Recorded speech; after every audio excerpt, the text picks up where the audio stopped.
Shoutout kay Katsakino Dokusin, Jervin Chris at sa iba pa nating mga taga-subaybay.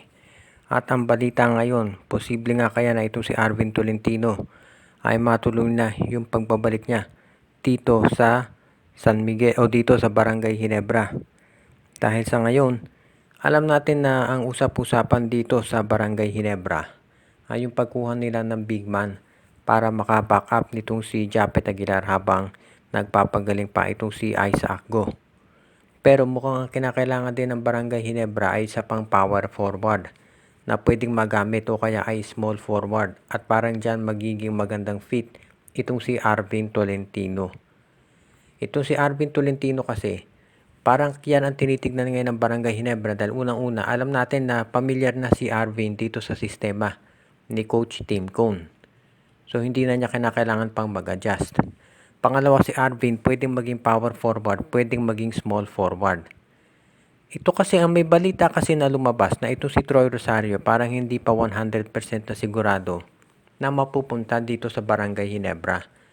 May posibilidad daw na itong si Troy Rosario baka sa Converge o sa San Miguel o baka maisipan niyang bumalik sa TNT dahil nakita natin na nag-champion itong TNT tropa. Kaya ibig sabihin, hindi pa sigurado na pipirma itong si Rosario sa Barangay Ginebra. Kaya ngayon, kung hindi makakuha ng Ginebra itong si Troy Rosario, kukunin nila si Arvin Tolentino.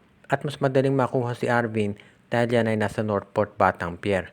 So, itong si Arvin Tolentino kung mapunta sa Ginebra, magkakaroon ng magandang, sabihin nating balanse dito sa lineup ni Coach Tim Cone. Dahil kung magaling na si Jamie Malonzo, pwedeng maging center si Japet Aguilar.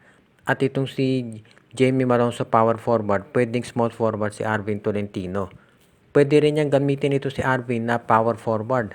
Pwedeng kapalitan itong si Arvin, itong si Jamie Malonzo, habang si Justin Brownlee naman, yung magiging small forward nila.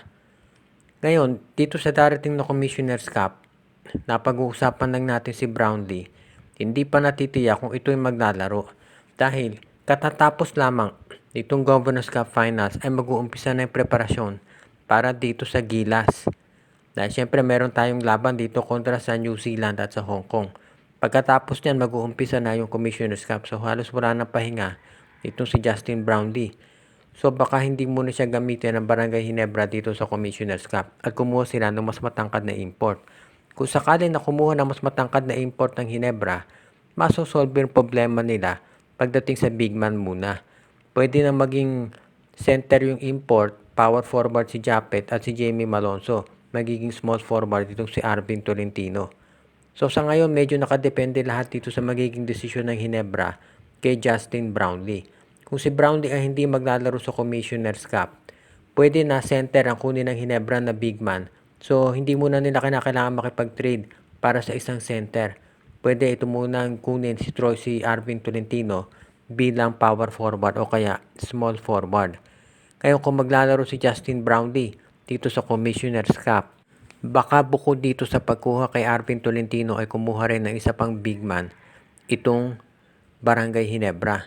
Maraming posibilidad ngayon at lahat yan ay pinag-aaralang mabuti ng management dahil gusto nila na masiguro na hindi na sila papahuli pagdating dito sa pag-upgrade ng kanilang lineup dahil gusto nilang siguraduhin na hindi sila maiiwanan at hindi na maulit itong nangyari dito sa Governor's Cup. Kaya ayan ang aabangan natin yung pagbabalik nitong si Arvin Tolentino dito sa lineup ng Barangay Ginebra na inaabangan ng marami sa ngayon.